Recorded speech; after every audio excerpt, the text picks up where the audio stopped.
Hello, this is Oscar Boone, and this is what I've been working on this week. It's called two-player mode, and the way it works is pretty simple. Second player controls all the enemies in the game, and levels up along with you.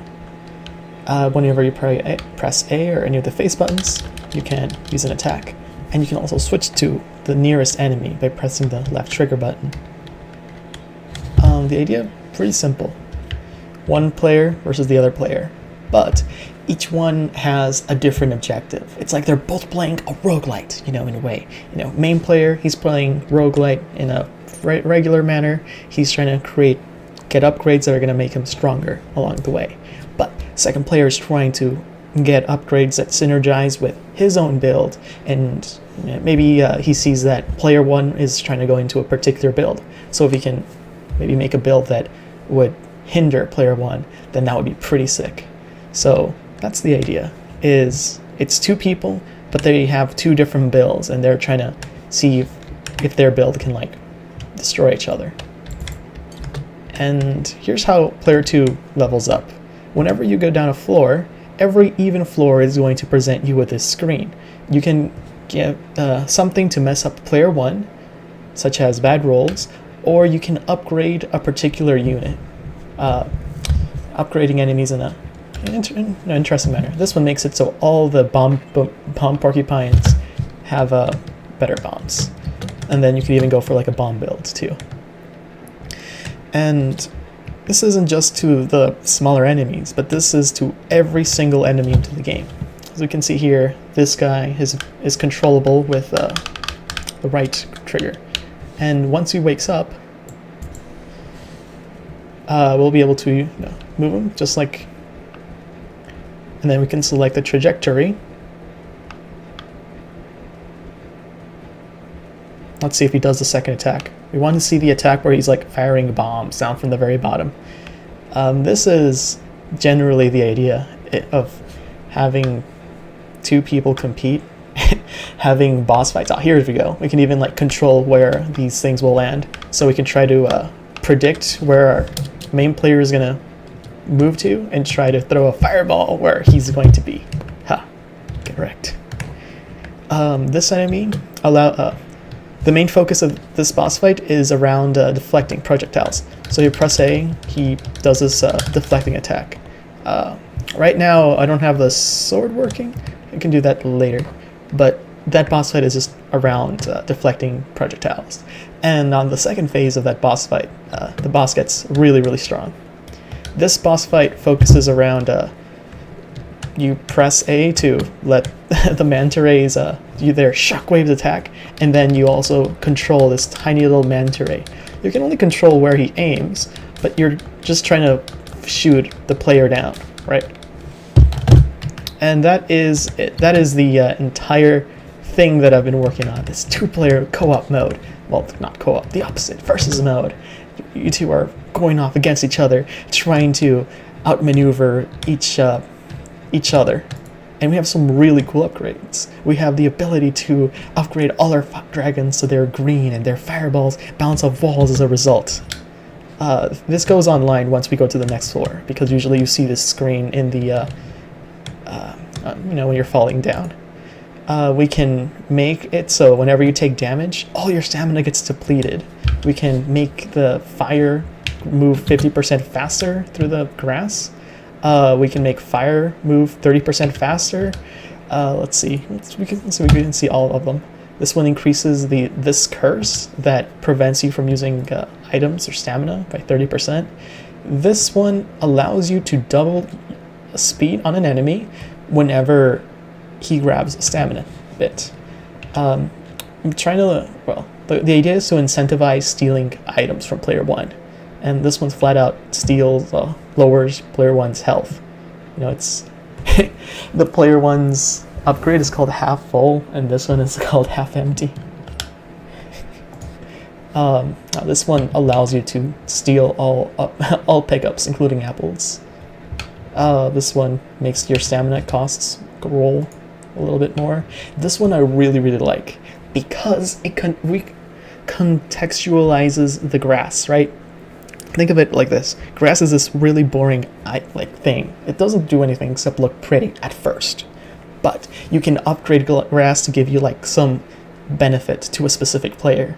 On certain floors, like the floor is lava, grass becomes this like safety area that you don't want to leave.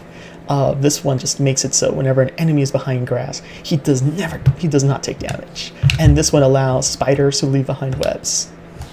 And yeah, you can even disable the invincibility while you roll, the dodge roll invincibility thing.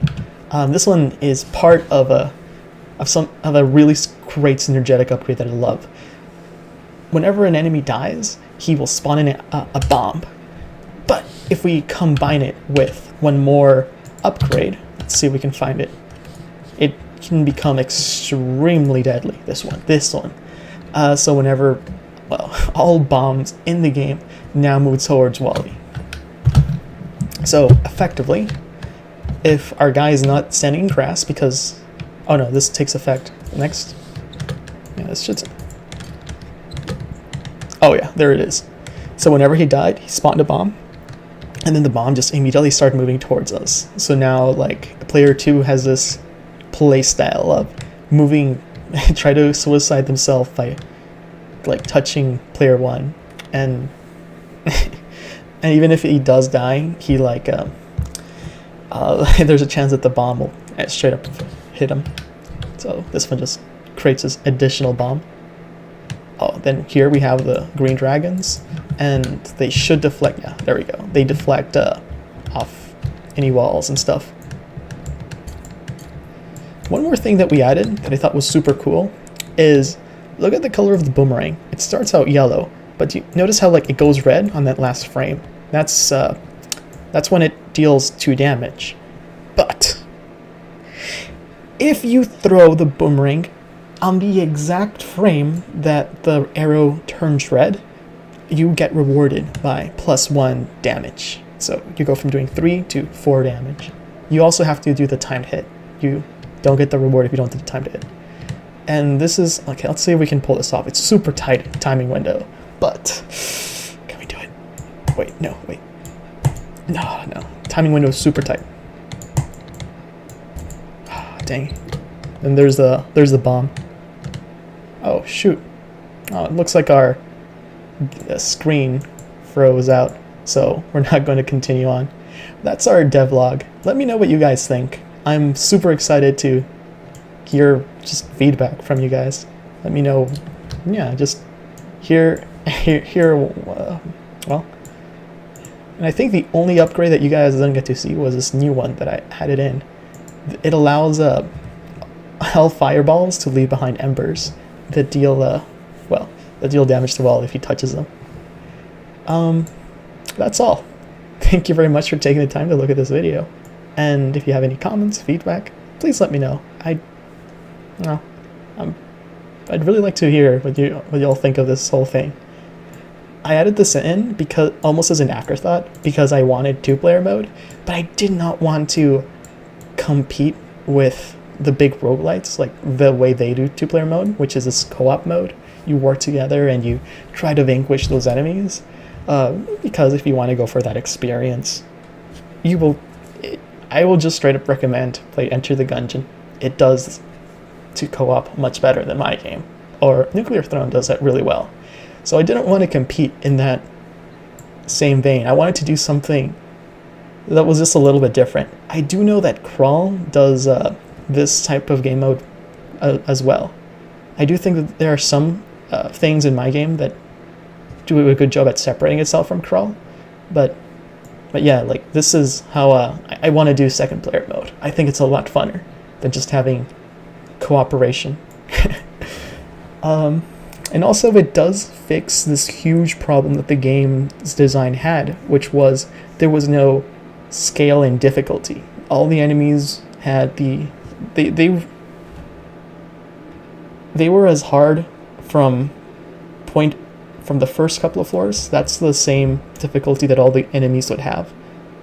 And this kind of fixes a problem by allowing this kind of like downgrades, to power up enemies, have them become stronger, or you will losing things that, like your invincibility, that that you might really rely on that point, and then making